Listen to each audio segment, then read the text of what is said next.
জমিগুলোতে যখন ধান ছিল তখন কত সুন্দর সবুজ শ্যামল ছিল। এখন ধান নাই, এখন দেখেন জমির কি অবস্থা। আব্বু কি করো? পানা, কচুরি পানা।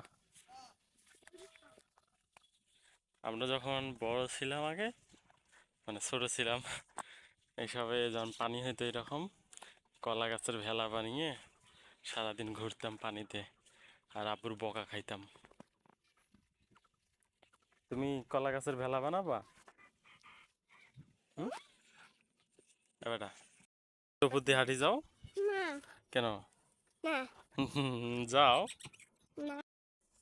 গোবরের জন্য এটার উপর দিয়ে চলে চলে নিয়ে আসতে লাগে, হাঁটে যেতে পারো না। যাও, পানি দাও, পানিতে মাছ মারি নিয়ে আসো। যাও, মাছ মারি নিয়ে আসো। আমরা যখন তোমার মতো ছোট ছিলাম তখন আমরা এখান থেকে মাছ মারি নিয়ে যেতাম। আর এখন তুমি ভয় পাও?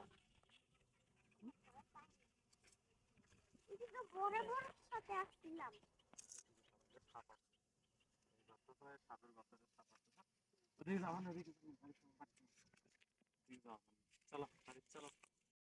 আম দিয়ে ভর্তি, কিন্তু কেউ পারেও না, খায়ও না, কারণ আমে একদম পোকা দিয়ে ভরপুর, আম গাছেই পড়ে থাকে। আমের মতো সুখ কোথাও নাই।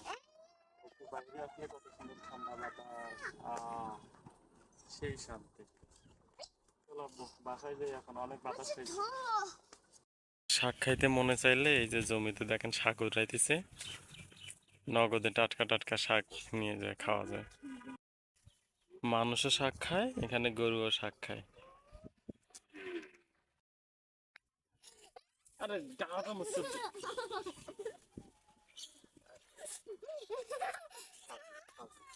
গা মুছে দিতে না।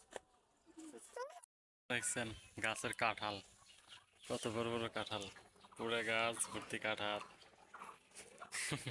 খালি ওইটা, এই যে দেন আরেকটা গাছ।